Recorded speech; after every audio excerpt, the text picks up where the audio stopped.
বন্ধুরা যখনই আমাদের ভারতীয় দল ভারতীয় ওপেনাররা একটা ভালো স্টার্ট দেয়, যখনই মনে হয় না ভাই আজকে হয়তো আমাদের ওপেনার বা আমাদের ব্যাটসম্যানরা ফাটিয়ে দেবে, ঠিক তখনই বন্ধুরা বৃষ্টি যেন কোথা থেকে এসে পুরো আনন্দটাই ব্যাঘাত ঘটিয়ে দেয়। ভারত বনাম অস্ট্রেলিয়ার মধ্যে পঞ্চম টি-20 ম্যাচে বন্ধুরা বৃষ্টির কারণে বাতিল করে দেওয়া হলো।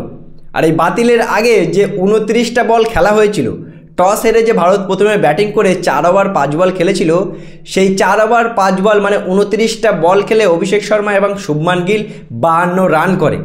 ভাই দেখে এত ভালো লাগছিল যে শুভমান গিল সেই পুরনো ফর্মে ফিরে এসেছিল। অভিষেক শর্মার দুটো ক্যাচ মিস হলেও বন্ধুরা শুভমান গিল কিন্তু সেই পুরনো শুভমান গিল 4-এর পর 4 মারছিল। মানে কত সুন্দর আজকে টাসে ছিল শুভমান গিল। বন্ধুরা আজকে 16 বল খেলে 29 রান করেছে শুভমান গিল, যেখানে 6টা 4 মেরেছে। 181 স্ট্রাইক রেট নিয়ে কিন্তু আজকে ব্যাটিং করছিল। শুভমান গিলের স্ট্রাইক রেট নিয়ে অনেক প্রশ্ন উঠছিল, কিন্তু বন্ধুরা আজকে শুভমান না একেবারে অন্য একটা শুভমান গিল মনে হচ্ছিল। কিন্তু ভাই বৃষ্টির কারণে ব্যাঘাত ঘটিয়ে দিল। আর এর সাথেই বন্ধুরা এর সাথেই ওয়ানডে সিরিজের বদলাটাও কিন্তু ভারতীয় দল নিয়ে নিল। অস্ট্রেলিয়ার মাটিতে 2-1 টি-20 সিরিজ হারিয়ে দিল ভারতীয় দল।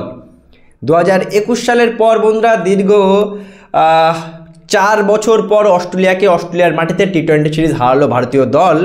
আর এটা কিন্তু অনেক বড় একটা পাওনা, তার কারণ ওয়ানডে সিরিজে অস্ট্রেলিয়া আমাদেরকে বাজেভাবে ওয়ানডে সিরিজ হারিয়ে দিয়েছিল 2-1।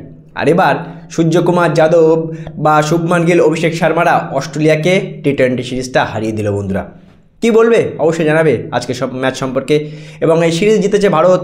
তোমরা কতটা এক্সাইটেড বা তোমরা কতটা খুশি অবশ্যই জানাবে কমেন্ট সেকশনে, এবং ভিডিওটি ভালো লাগলে শেয়ার করে চ্যানেলটা অবশ্যই সাবস্ক্রাইব করে দেবে।